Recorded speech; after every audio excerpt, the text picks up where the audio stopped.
We hit start. There's the baby with her baba. There are a bunch of girls on the team with this water bottle, and I was like, yeah, my best friend thinks it's my sippy cup. No, like, No, I mean, honestly, it really is. It's your baba. Let me get my baba. Hello, and welcome to episode 39 of the Cooler Guild. I am Coop Cooper, and joining with me, as always, is my co-host Van Crisp. Hello. We're recording on Tuesday, June 24th, 2025. On today's episode, we get to talk about the Rain's really awesome game in Utah. Woo. We also take a look at other results in the league and go over some other happenings that will be going on for WOSO during this, month and some days break from the league. Mhm.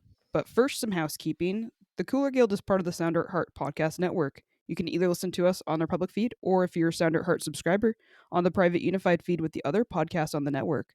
If you'd like to become a subscriber, just visit our page at sounderatheart.com/the Cooler Guild. New subscribers get 10 new subscribers get 10% off the normal rate, and you help support everything we're doing. You back from vacation? I am back. Very happy to be home. The Midwest is not for me. You almost moved there. Yeah. Well, did I? I mean, I guess maybe a little bit, but yeah, I don't know, man. I was happy to see some people that we, haven't seen in a long time. But yeah, but the last day we were there was like a heat wave. Yeah. Oh, it was miserable. Absolutely miserable. And I was like, this is what it's like many days in the summer. And I was just like, I can't believe people live here. But anyways, we we're at we had like a little get together before everyone left, like the night before. And the one thing I'm mostly concerned about is, have you played beer darts before? No. So the boys, for whatever reason, all these people are straight besides me and my wife, but the boys of these couples, one of them likes to play this game called beer darts every time we hang out, and there's an outdoor space. So it's basically like you sit in a circle with your chairs, and then you put a beer like in between your legs at your feet, and then you throw like a dart at the can, and then you have to drink it if it hits the can until it doesn't pour out anymore. Oh, I see. Okay, so you're trying to puncture the can. Yes. I'm probably Gotcha. not describing this great, but anyways, and obviously there can be injuries in this. It's like basically lawn darts, but maybe not as extreme, but it can be as extreme, especially when people start getting drunk. So is it just like at your feet? Yeah. and there's no like point to the game as far as I can tell. Like There's no winner? No, because once you finish your beer, you go get another beer, which I guess then you're kind of a loser. I don't know, but I mean, most of the people in this game were wearing sandals. One guy, and I don't think I've ever witnessed someone actually getting clipped and stabbed, but that night, someone did get stabbed with the dart. He had clogs on, but it hit his ankle where the clog was exposed. And I'm really concerned that it's going to get infected because, like, the property that my friend lives on that we were hanging out at, there's like tons of geese shit everywhere. And there's and it's probably been like on the ground and like yeah, and then I feel like the dart went pretty deep too. And so my wife's like, I don't know if he's gonna have a foot, because I feel like that might be a bone infection at some point. Well, we'll see. It's not 50% of the people there weren't doctors. But like, if it goes that deep and there's goose shit all over it, I mean, how much can you do? I don't know. That sounds like a nightmare. Yeah, I mean, I never play this game, but yeah, that's my. Are these people in their 30s? Yeah. I feel like that's something I would have done in my 20s. No, they also have multiple kids. Like most of them do. All right. Yep. Anyways, how was your weekend? It started off really well with this game. Oh yeah, really great. Really great. And then we played up in Seattle on Sunday and had our first loss. It was 1-0. Did it to ourselves. Yeah. Couldn't get on the scoreboard, I saw. Huh? Couldn't get on the scoreboard, I saw. Yeah, it was just one of those games. We had majority possession. We had majority chances. We were the better team. Yeah. But, the score is what the score is, and we play them again on Friday, so. Okay. Well, hopefully things go better. Yeah, I hope so. The league's weird too because you have different players available at different times, and it's always such a meandering roster. Hmm. Yeah. But That is yeah, interesting. we're still top of the division. Yeah. Has the rankings come out again? I haven't seen them yet. Okay. I was just curious how much that would drop and what everyone else is at with their records.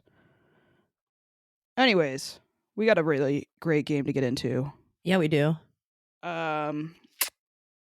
you want to do match recap first? Yeah, let's do it. On Saturday night, the Reign took on the Utah Royals down in Sandy, looking to close out their road stretch with a win. The Reign got off to a quick start when Ji So Yun scored in the 6th minute. 10 minutes later, Maddie Darlene chipped the goalkeeper, and a last-minute slide from the Utah defense couldn't keep it out of the net. The Reign's defense finally cracked in the 31st minute when Claudia Dickey made a fantastic save, but the rebound off the post fell to Utah's wildly unmarked Bianca St. George, who converted.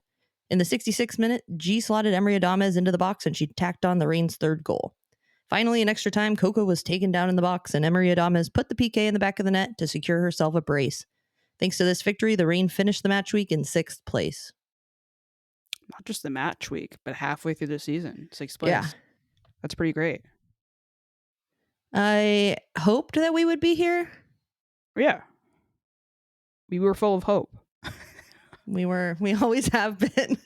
Well, I certainly wasn't last season. You were clinging on to hope. I sure was. Not me. It's all you had to live for. All right. It really was. Did you have any overall comments about the match? It was great to see the team tack on goals. We've been asking for this every time they play a low ranked team. Yes. And so finally for them to be able to do that in a really decisive way. They weren't ticky-tacky goals. They were very much team goals and goals where they took the opportunities that they had and they converted. Yeah, absolutely. I will say to that about scoring multiple goals, Utah has now conceded 5 consecutive games of conceding 3 goals or more. You got to start somewhere though with getting multiple goals, and they got 4. So, this is what they should do against a bad team. Yeah, exactly.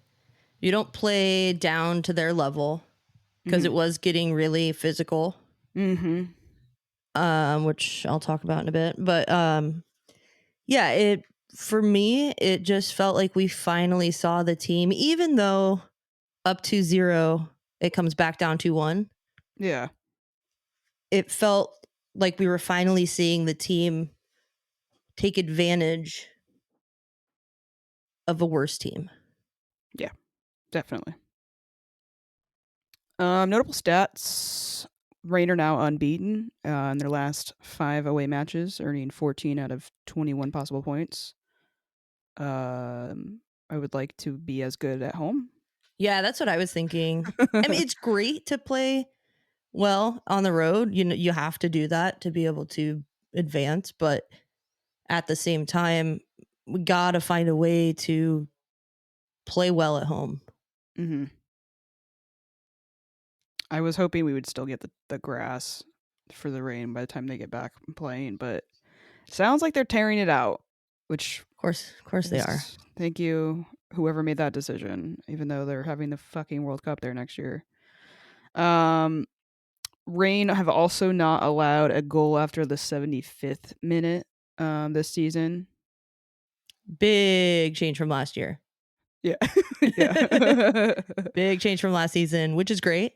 And we just gotta stop giving up goals in general. Dumb goals.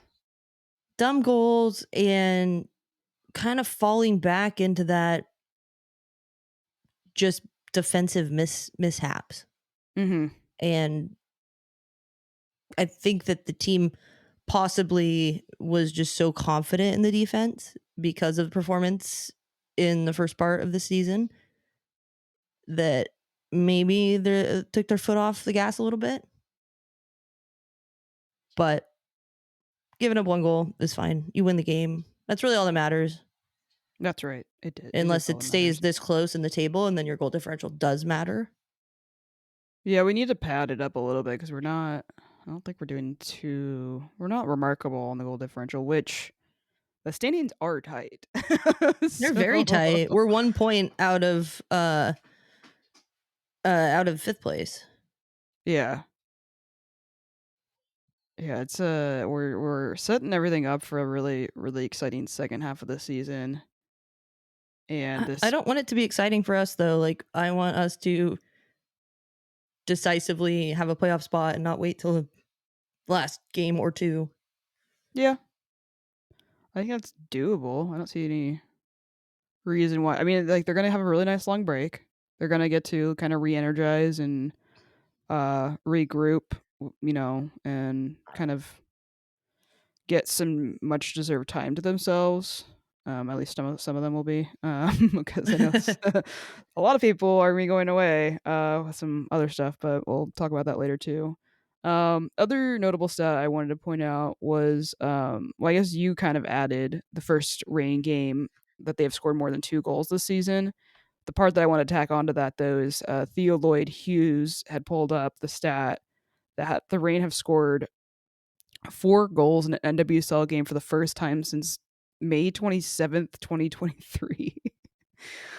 um, yeah, we're not. I mean, we're not known for goal scoring, but I mean, if we can do this, and the team was they. I mean, they just looked. They looked so in sync with each other that I feel like a lot of these goals that we scored are very repeatable. Mhm. So that's kind of makes me really happy, obviously. It's fun to watch too. I mean, it was just like every like player that you want in the attack was involved. Yeah. And another fun stat: Emery Adames became the second youngest player in NWSL to score a brace at 19 years, 79 days old, and only second to who else? Mal Swanson. That's crazy. Yeah, what was I doing when I was 19? Not hitting that goal. Not scoring 2 goals in an NWSL match. Yeah. Before we get into the positives, I think I'm gonna open up my celebratory beer. I'm gonna have in honor of Utah. I'm gonna open my zero sugar Dr. Shasta. Does it have caffeine in it? Uh, Let's be honest. Not all Mormons. I don't know. It doesn't say on the can. All right. Well, cheers. Oh, yeah, it does have caffeine. It just Okay, doesn't say well. how much. Okay, cheers. This game definitely deserved a celebratory beer. Or a Anton, Dr. Shasta. yeah, or a Dr. Shasta. Um, Shasta should be paying us at this point now. Um, Positives.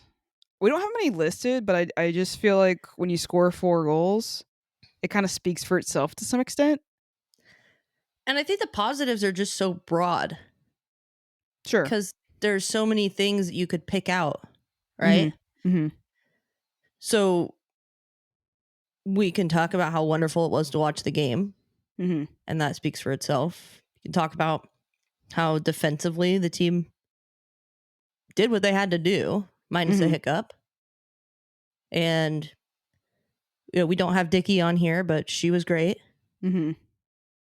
Don't have Phoebe McLaren on here, but she was incredible. And the captain, And the captain. I thought Madison Curry had a good game. despite the ref trying to make it not be the case. Right. And, everybody from the midfield, forwards, defense, all did what they had to do Mm-hmm. and more. So it's hard to pick out certain things in a match like this when everything was pretty good. Yeah. But we'll go ahead and list them. But we're gonna talk about it anyway. I just feel like the list could be a lot longer, is my point. First thing I had listed, Emery Adames brace. We already pointed it out, but you got to give her credit from not getting a starting spot and working her way back into that, and now getting a brace with going almost the full 90 because she got subbed out right at the end, right after that Yeah. penalty. But yeah, really, really great to see her be able to do that. I don't know that. Also, her left foot. Oh, it's so good. Like every time you watch her, you're just like she's gonna left foot it, and she does. Precision. Also, it's There, great to get like a little. I don't know. It does sometimes feel like a nod to Pinot. so there was a stat we talked about a couple weeks ago about Adames not being able to score before like the 80th minute. Mm-hmm. She scored in the 66th minute in this match. Just a little bit better. Getting closer. Getting closer. Just wanted to put that out there. Yeah. The other one, however, she almost scored earlier. She almost had an Olympico. Yeah, she's incredible. Another positive, we ended up actually being in agreement on this, but Limbia Dolo, though she did not necessarily get on the score sheet, she was either the pass to the person that assisted, or in the second goal, she realized what position she was in and almost kind of dummied the ball, like kind of moved her body out of the way so that it could go to the next person. And it's just so important. And I noted towards the beginning of the match how much better we were looking, and it was notably different and better because she was on the ball more, getting her the ball. She was being involved. I mean, the defense was just like, she was causing so much chaos back there, like absolute chaos. So like she would draw the defenders, and then that is what allowed everybody else to score. Without her, I don't think most of this happens. I agree. Incredible. I love it. I love that she's kind of hitting this stride. I like ending on this kind of note too, going into this break, because now we can kind of just like look back at all this and see exactly how to maybe try to do it again. Yeah. And unlock it, with consistency. That would be really nice. And I think, scoring 4 goals in a game where you've struggled to score for the entire season really makes you realize, okay, like we can do that. So you go into the break, you go off with your national team or you go visit your family, whatnot.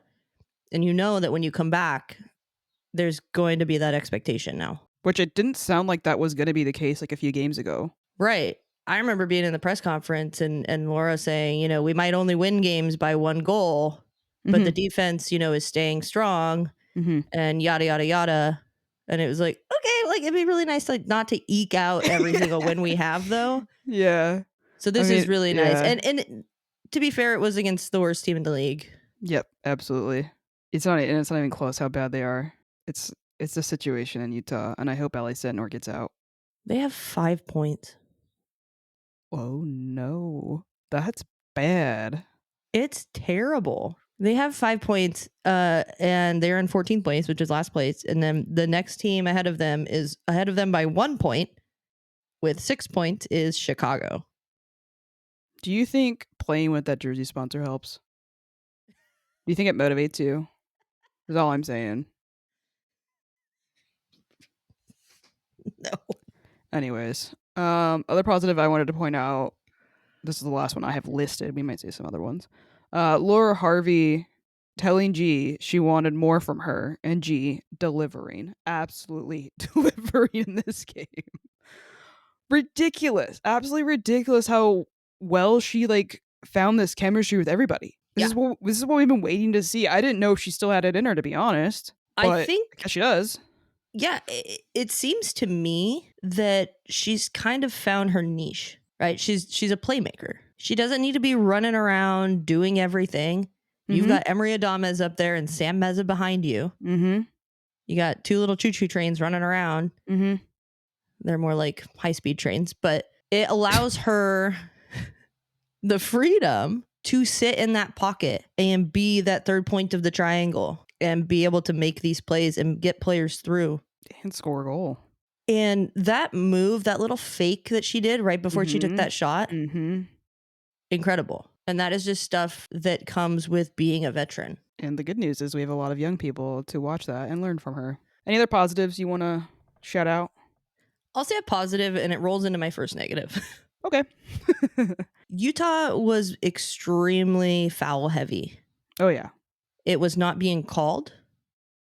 It was not being called appropriately when it was called. Cards should have come out way sooner. And nobody lost their cool. And I think that just kind of speaks a little bit to the maturity that we're kind of seeing.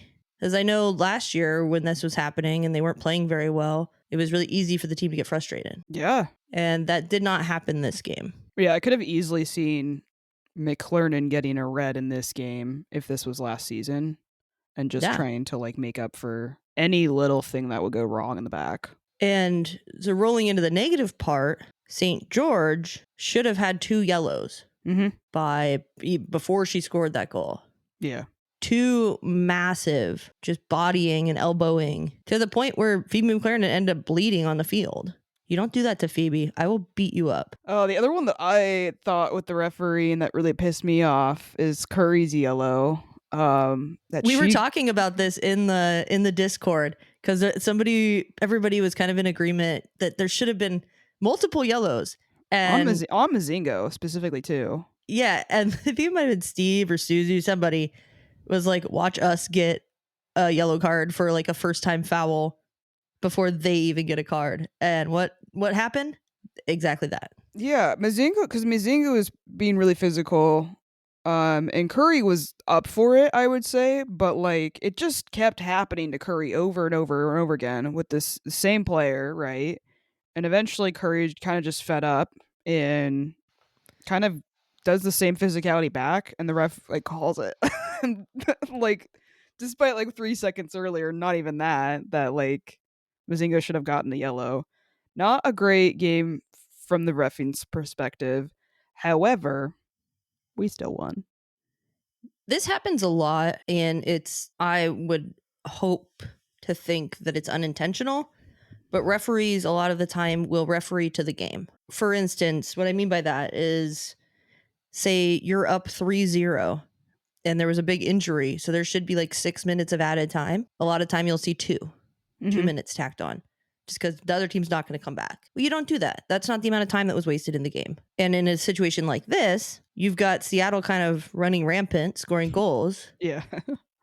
And you're not trying to, hit them while they're down. So you kind of just hold off. But why not? Like when we do have a goal differential thing in place, like I just think that's bullshit. And like I said, I don't know if that's what's happening here, but it seems to be the case because it happens to us a lot when we're up in matches, and I just don't like it. And it was blatantly obvious this match. And I feel like if St. George would have gotten a yellow on the first tackle, the first elbow, she wouldn't have made that challenge on McLaren. Do you want to go through what was so bad about the goal he gave up? There's a couple things. Number one, that's a big F you to your goalkeeper because Dickey makes an incredible stop that she shouldn't have made and gets it to hit off the post. And then it lands just right on the top of the 6, just above the top of the 6. And everybody's standing there watching because it was a screamer. And either they assumed it was going to go in or they assumed it was going to go out. Yeah. It seemed like nobody expected Claudia Dickey to save that. Have you seen her play? But nobody follows up St. George. And the ball hits off the post, hits right off to her. And she's wide open and just is able to slot it. They didn't really do a good job with the replay, but it did seem like there was a slight chance she was offside too. There was not a good angle on it. I thought she might have been offside. There was no review. Yeah. But either way, you play the whistle. You don't assume someone's offside. I saw it in another game where, I think it was this game. I think it was our game, actually. In the first Adama's goal, you see a player as she's getting slotted through kind of hold up and just like raise their arm. I think it was Pogard. And I was just like, why are you doing that? Just like try and tackle her. I don't know. I mean, my explanation is I'd be tired from running, but I'm not a professional athlete. So, yeah. I mean, yeah, it comes at you fast, but like they got to be more ready for those kinds of things, and they just didn't seem ready. But I don't know. I guess this isn't something that keeps it's a happening. Tough one because again, that ball hits off the post. You're never going to know where it's going to go. It's a tough one, but you have to position yourself better. Yeah, I'd be more worried if this was like a goal I've seen us let up a few times this season. But Utah was able to turn our defenders a couple times and get through. Luckily, they weren't able to convert, but it is a little bit concerning that that's still happening. So, just something to work on, something that I noticed. maybe Bug will have a new, I don't know what you want to call it, new inspirations, new ambitions.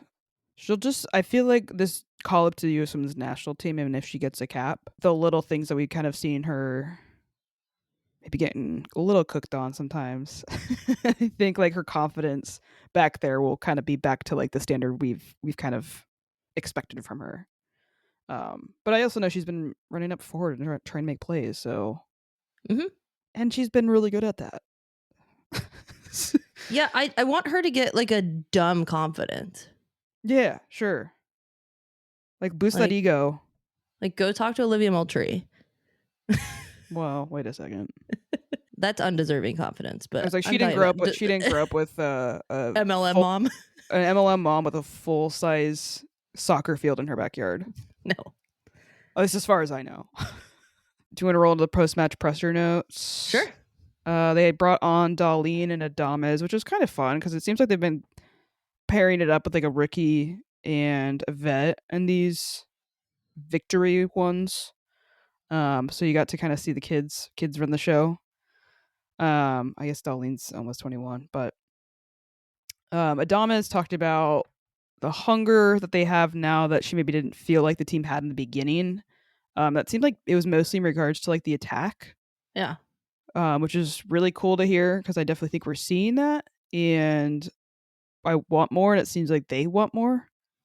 They're gonna have to do this against a better team, obviously, but this is a high note that you're gonna end on with having that as your goal and doing it. The other thing Darlene was talking about, which is kind of funny because I feel like we've been seeing this and they've been talking about it, but between her and Lynn and trying to build that chemistry in learning each other's tendencies. She was just talking about like how they're really starting to figure each other out and know where each other's going to be on the field. And she even mentioned that like Lynn drew 3 defenders, which kind of left her open for that goal. I mean, Darlene really did good on that goal though. Yeah. To have that composure in that moment too. Yeah, to just scoop it over the goalkeeper. And I Yeah. think we were talking about it. If for some reason they had been able to keep it out, the sliding defenders keep it out, it would have been a penalty. I was just cheering so loudly, so I didn't really pay attention to what else was happening. But no, that's a really smart goal for a young player. Yeah. I think most of the goals we've seen her score are just really well placed shots. And this was more of a creative goal for her. And I thought that was a really cool thing. Yeah. It also happened while I was in Minnesota.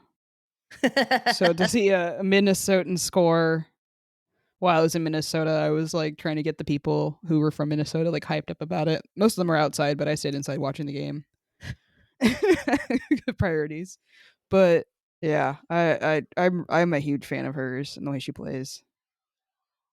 The last thing they kind of ended on was like it's a good way to end this half of the season, and they're ready to also clean up a lot of the mistakes that they want to clean up, and things like we saw with this goal, and things we've seen with some of the other goals. I also think that probably extends to like finishing their chances and cleaning that up. I don't think the XU is very high in this one, but who cares? Yeah. Finish your chances, even if they're not super obvious chances, like what Darlene did.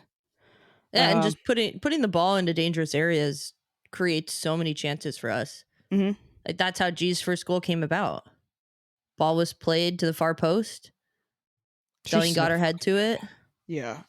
And it fell to G, and she was able to put it away. So I think sometimes, and I see this with my own team, they try and do things the way that they think they should be done. Yeah. Like putting together the passes and, I want to play this player into this space and do this. Whereas sometimes you just have to get kind of dirty with it and just put it somewhere where it's gonna be dangerous. Yeah, that Darlene playing that ball back in was so smart. Mm-hmm. She had a really good game. I mean, everyone kind of did, but man, I feel like it's hard. It was hard to like. I mean, Cool Play the Match is its own thing, but like when they were talking about, I mean, G's stats were just so crazy with assists and goals that obviously it was her. But like, if you look at the FOT mob like ratings for our players, I have not seen that many high ratings for like our team with that many players, and I don't know how long. Yeah, Lynn and Dickey were the lowest rated players with 6.5, Which is pretty good. Usually, like that which means you is had a not solid game. the worst. I mean, St. George had 6.9, and she Mm-hmm. scored their only goal. Mm-hmm. And you got And G with yeah, 9.0, perfect. Adames with 8.9. Darlene 8.6. Meza, I mean, we haven't even mentioned Meza either. Meza 7.6. Menti 7.1. Sally Menti. You didn't even mention her. No. Everybody had a good game. Yeah, really. Get back to my other notes. The last part of the press, since that's what we were talking about. Harvey had mentioned that she's never worked with a group that when facing adversity or things that were not going their way, they want to solve it immediately. They don't want to leave things to chance, and they want to make sure that they all talk about it collectively. That's pretty cool to hear. I feel like sometimes we don't get to kind of understand what is happening behind the scenes with players and stuff. And I feel like being rewarded with these kinds of results, with them trying so hard to get these kinds of performances, has got to really lift their beliefs in what they can do this year. Yeah, the vibes are good. Vibes are very good. And I will say, I thought at the very beginning of the season, before the season started, when they came out with that little mini series, Oh, yeah. and just watching the team and how they interacted and how the older players were interacting with the younger players, and it just seemed that the vibes were good and that people were there for each other. There wasn't a lot of weird stuff going on. There wasn't a lot of, I mean, it's edited, right? You don't always know. Mm-hmm. But the fact that there was like this team building, Mm-hmm. and you could kind of see it from the get-go that they were all having fun, learning each other, kind of ostracizing the young kids just Yeah. funnily, and then the young kids like responding back. Mm-hmm. So I kind of, seeing where we are at this point in the season and with Laura's comments here, that's something that is incredibly admirable. And I think they have put a lot of work into it. Definitely. And it started with that little silly game they played. Yeah, I think it would have been very easy for this team to just be like, "Oh, we lost the game, but we're at least better than last year." Like they could have easily had that mindset, but they're not doing that. That's great. I love it. Same. Should we roll into Cooler Play of the Match? Yeah, we can do that. The Cooler Play of the Match is brought to you by The Doctor's Office, a great little 12-seat bar on Capitol Hill. The owner is a big fan of the rain and is proud to be our first sponsor. This is pretty easy, I would say, to come up with. Yes and no. I don't know. To me, it felt like we honestly agreed on it right away. Yeah. It's like same brain kind of thing on these a lot of the time.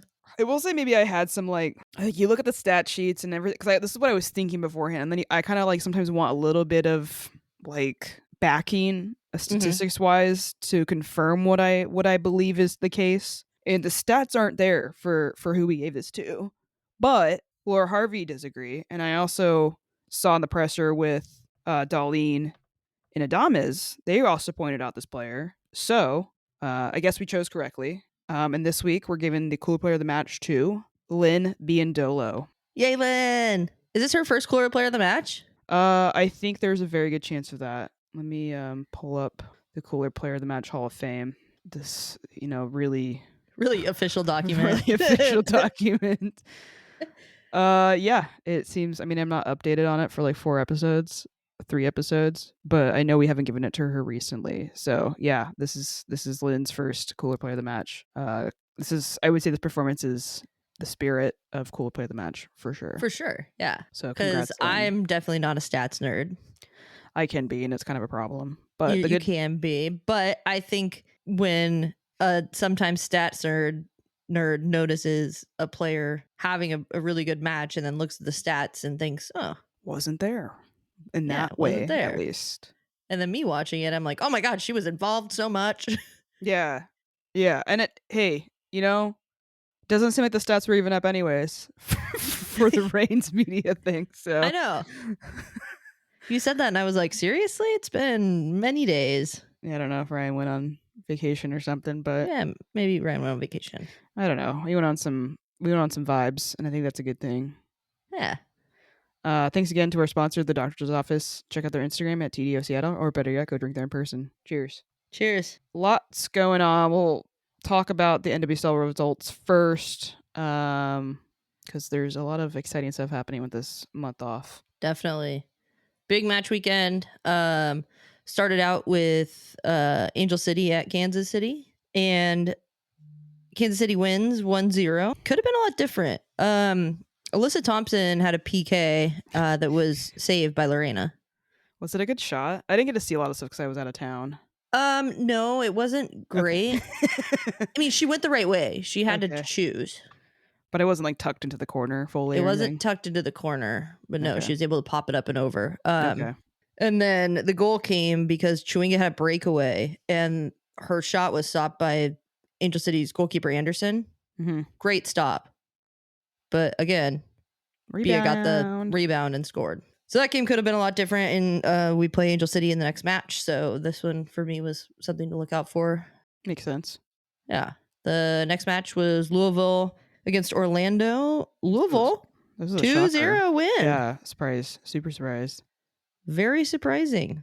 I was watching the replay of this, and the first part, at least on the NWSL Plus, the first part when there was still sun in the stadium, it was really hard to differentiate between the teams because Orlando was wearing that like pink, the kind of salmon orange one, pinky jersey, and Louisville was wearing their white. And with the sun, it was really hard you had to like very much like squint and focus to make sure which team was which. Have those like dark green shorts on for that kit? I don't think so. Oh, I'm just wondering why Orlando didn't wear purple. I don't know. Who knows? Okay. I mean, it was probably hot, and I wouldn't want to wear a dark color if I didn't have to. Yeah, Louisville scored twice, despite only having 36% possession. Orlando had a lot of chances. They just couldn't convert. They've had some of those games this season. Fraud watch. Yeah. And then our other fraud watch team, Gotham, played Bay, and Gotham beat Bay 2-1. Esther has scored. Esther scored in this match, and she's had 10 goals in 13 matches this season. She's the MVP for me so far this season. Absolutely.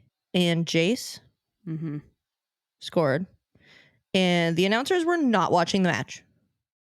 Shocking. They were talking blah, blah, blah, something, something, something.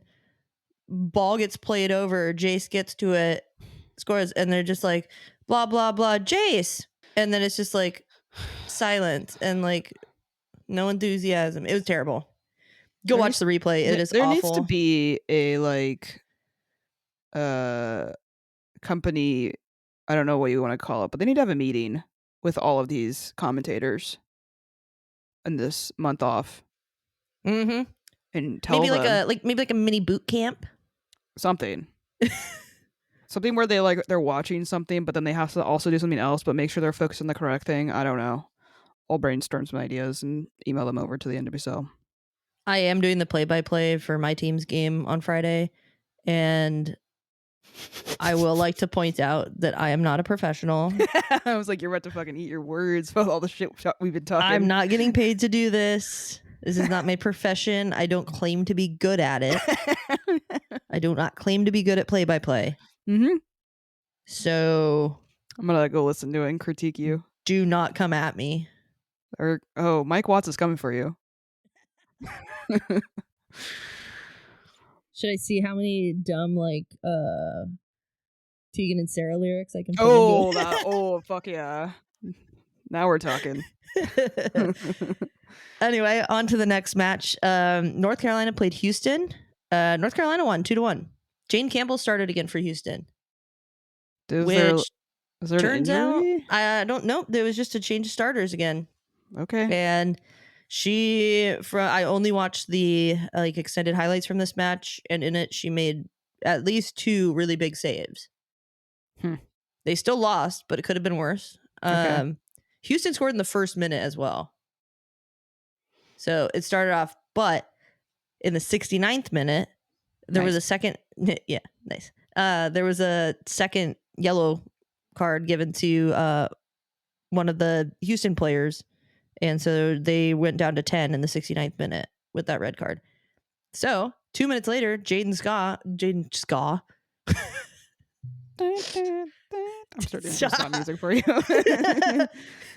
But 2 minutes later, Jaden Shaw got on the score sheet with her first goal. Finally. Like, I don't really want to root for North Carolina, but I'm definitely rooting for Jaden Shaw to get it together. Yep. And then they got another one and ended the game 2-1. So it was really after that red card that North Carolina was able to pull through. So it was a pretty even match. That's what North Carolina needed to finally unlock Jaden Shaw.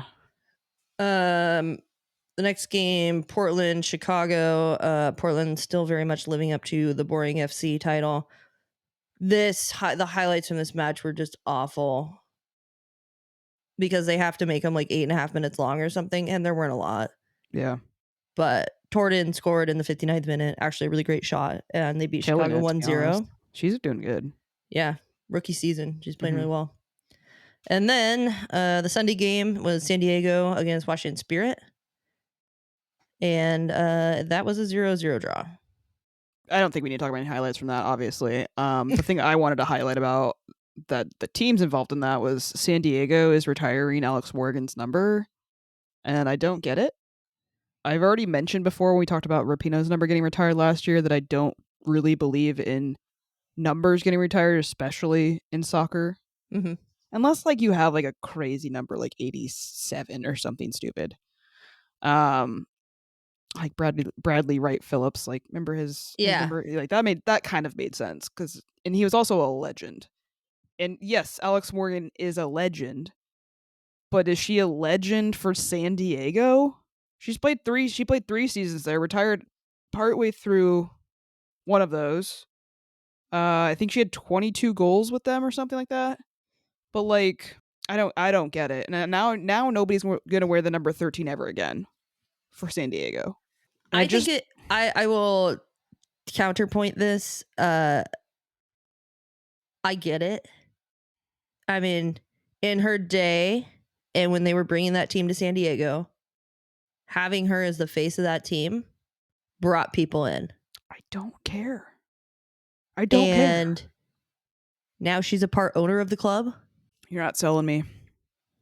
I'm just saying the reasons why. I'm not saying that I agree with them. But to me, it's like, I think especially with soccer is like these jerseys, you see them go around and around, right? And like it's kind of like an honor at some point to become that player that wears that number.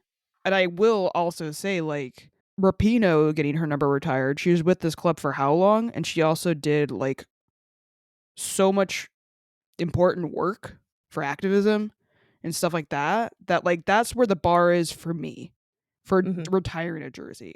And yes, Alex Morgan is a legend in her own right. I just don't get it for this at all. Yeah, I don't get it for San Diego.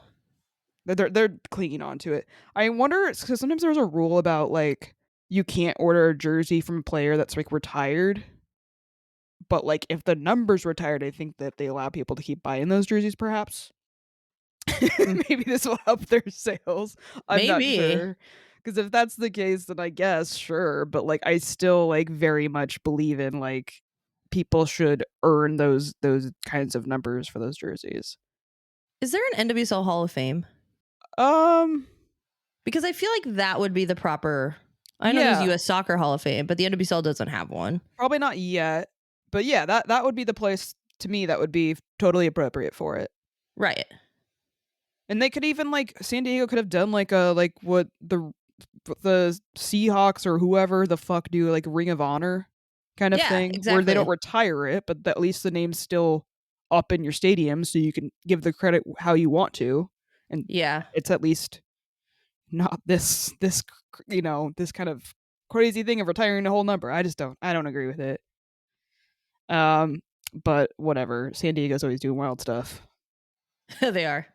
Um, Pretty bad stuff. But anyway, that wraps up all the other NWSL games from the weekend. no action until August 1st, but we have a lot of other fun action happening in WOSO. We've got U.S. Women's National Team has got some friendlies, right? They're just friendlies. Yep, they're friendlies, and this the U.S. Women's National Team, the senior team, they announced a lineup or their roster the day that we published the last episode, but we recorded it the night before, so we didn't know yet. And a couple of these really slapped me in the face in a very good way. Yeah, I know you like being slapped in the face. Do I? If it was Bette Porter. Jesus. This is kind of like Cooler Guild Est, right? Because I've got a bug jersey, and everyone knows how we feel about Meza. Everybody knows my turn of events with Claudia Dickey. Mm-hmm. And of course, there's Lynn. Yeah. So we have 4 players, Lynn Biondolo, Jordan Bug, Claudia Dickey, and Sam Meza, called up to the senior U.S. national team for 3 matches. Yeah.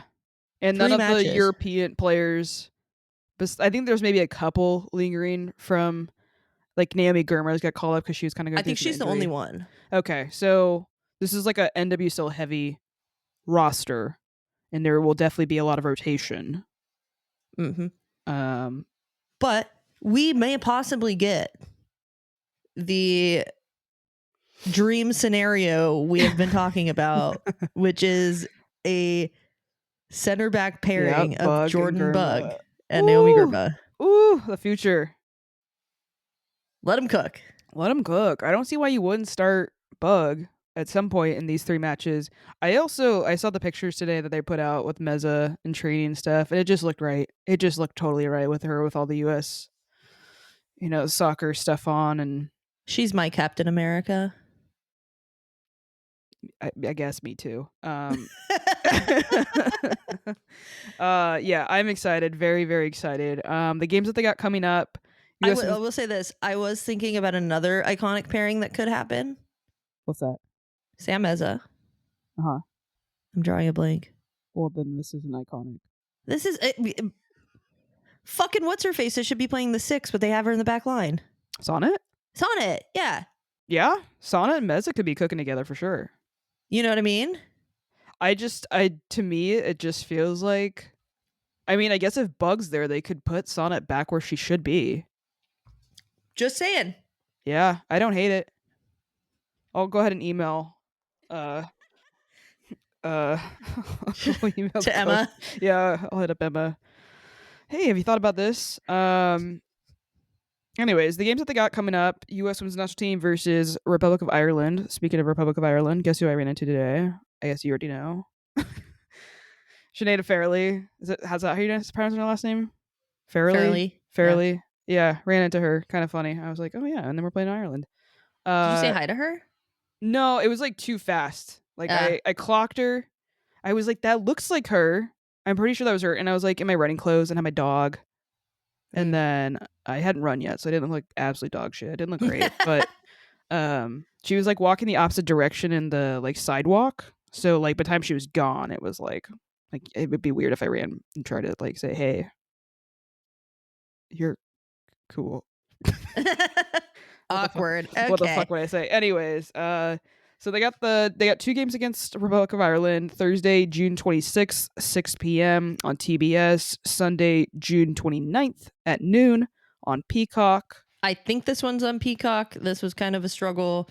It says like Max, and it's got Fubo and a couple other things on the list. Usually but that I think means Peacock will have at least the Spanish version. Yeah, I was like, usually that means the Spanish version will be on there, and then HBO. I don't know. Those games kind of end up in weird places sometimes. The U.S. is also playing Canada Wednesday, July 2nd, 4:30 p.m. Sounds like it's on TNT, and we'll probably see Heidemann in that as well. I would like to see all 5 Reign players on at the same time, please. That is a request I have. Why not? We'll see how big of a fan everyone is of the rain. I guess does Emma love the rain? I don't know. We're gonna find out. At least U.S. women's national team, like social media or discourse online, is not as terrible as the men's national Oh team. God. Well, because the men. Well, I mean, we could have an entire conversation about the U.S. men's national team that I'm not gonna start here. Nope. I'm just saying. I think that there's a lot less club loyalty, and we want to see the best team on the field. For sure. Other exciting stuff. Man, we're just like stacked. Apparently, we're stacked. Cooking. We are so stacked. U23, US U23. We got Adamas, Darlene, Sally Menti, Emily Mason, and Prohaska, our goalkeeper, our backup goalkeeper, all called up. They're gonna be busy, booked and busy, I guess.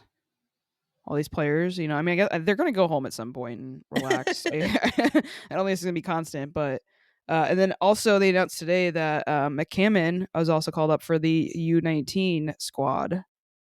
So that's what 8. Wait, no, 4 plus 10. 9. Okay, yeah, 10 players.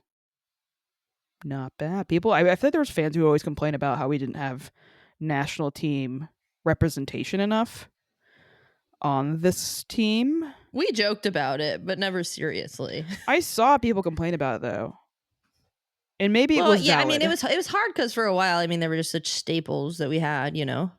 Well, and we were so bad that it was like, well, why? I feel like a way to make an easy fix would be to get these kind of caliber players, but instead we've built these caliber players now. So that's kind of, I think that's cooler. Instead of just going out and spending money, we made them better, or they made themselves better with the environment we provided. There's a rainbow over at me when I said that. Euros. You want to add anything else to the U.S. stuff? No, I just want to see everybody get capped. Yeah, that's the dream. You got 3 games to do it. Just put them in. Don't see why they shouldn't. I feel like the whole point of this is to get a look at everybody. Yep. Big thing though that's happening this summer: the Euros.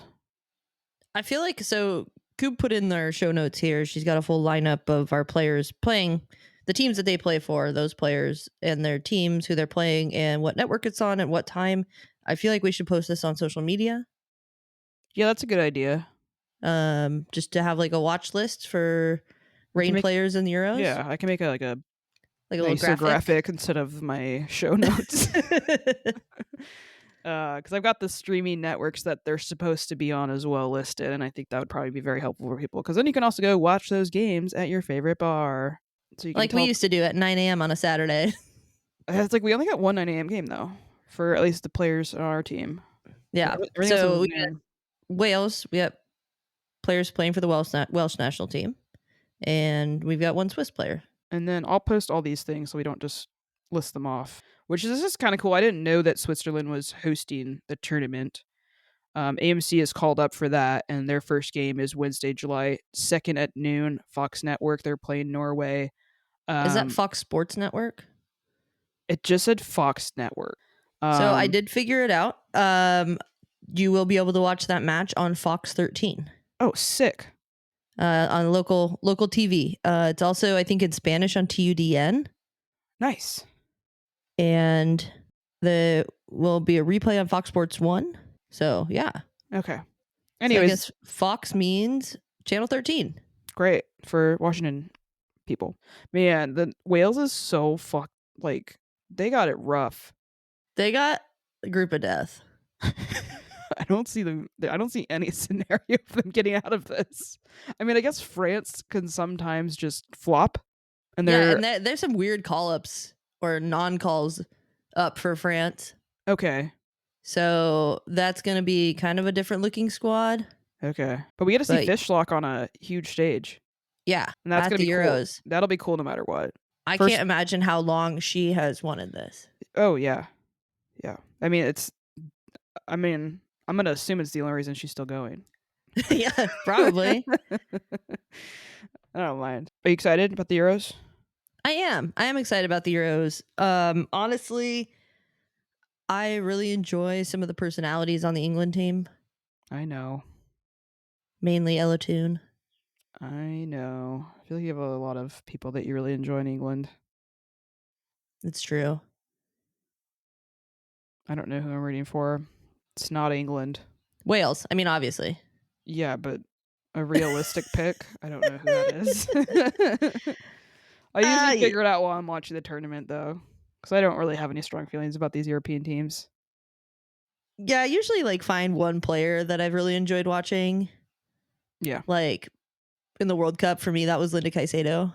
Yeah, absolutely. And I'm all right, I'm going to watch all those games. So My friend just discovered, she's not like a big sports watcher, but she just discovered what the Italian national team looks like.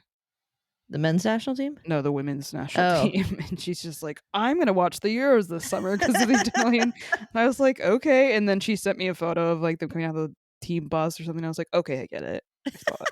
I'm going to have to look it up. I mean, I guess maybe I'm rooting for Spain a little bit, but that's probably it at the moment. See what they can do. Anyways, we can do a slight. I mean, we're not going to do a huge preview on this because I think we're going to probably do another episode or two during this break, at least two. Maybe we'll look into getting an interview with a player. Who knows? They've got a friendly. The Rain have a friendly this summer. Do you know how to say this? They were playing in the Club World Cup. Yeah, I think it's Urawa. Okay. Urawa. Okay. Red Diamonds. Okay. It's called the Red Diamonds. I hope their fans show up like they did for their men's team because they looked like a lot of fun at the Club World Cup.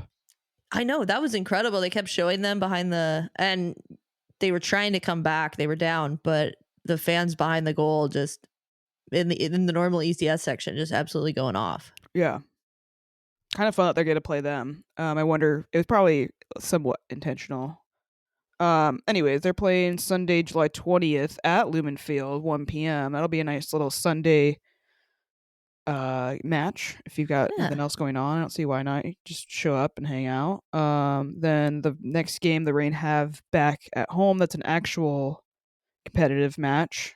NWSL back in action. That's right. We got the Pride match. Woo woo. Not versus Pride, which is confusing because that was what I thought you had tickets for initially. But yeah, Friday, August 1st, Lumen Field versus Angel City, 7:30 p.m. It's on Fox 13, NWSL Plus, Paramount Plus. But hopefully you're at the stadium because people need to start going to these games more. And I'm not quite at the point where I'm gonna go off about it again, but just be ready, everybody. If you don't fucking show up to the games, I'm about to go off. These Friday night matches are not helping. I know. What else is there? I will say, like, the Utah attendance was pretty solid in comparison to ours, which pissed me off. But what else is there to do in Utah? Right. On what day of the week was it? Saturday? Yeah. Yeah. I mean, somewhat of an explanation is all I'm saying. Yeah, hit up that game. We might try to, if there's interest, we might try to organize fucking Friday. This Friday night is honestly killing me. I wish this game was on Saturday because I really wanted to organize something for people to come out and hang out before the game. Yeah. But we've got some time to think about it. But yeah, people have jobs though, and it's just not ideal. Also it's Pride in August, which is even more confusing. Thanks a lot, NWSL. Maybe we won't lose any rights in August. I don't know. Yeah, we might not be allowed to be gay by then. Let's be honest. Anyways, I think it's going to do it for this show. Do you got any shout-outs for the week? Yeah, I've got two.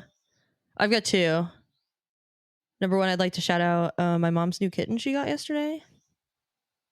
Her name's Freya. Mm-hmm. The neighbors found her in the back of the development. Did you know you were getting her, or was it just like they needed a home for her?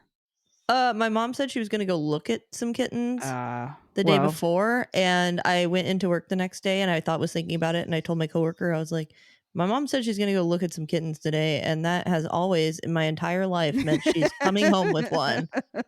So later on in the day yesterday, she sent me a text of her and this kitten, and I'm just like, I went and said, Abdul, look. And he's like, damn, you know your mom. I was like, what do they call that when the kitten just shows up? It's the cat distribution system. Yeah, that's right. I was like, that's funny. Kinda.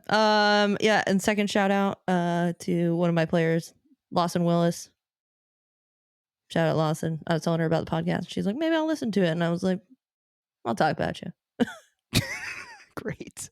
She's also an incredible player. That's good. I wouldn't want you to shout out a bad player. No, she's also really nice. So shout outs I got shout out for my friend that stayed at my house and watched my cat and my dog. Yeah, how'd that go?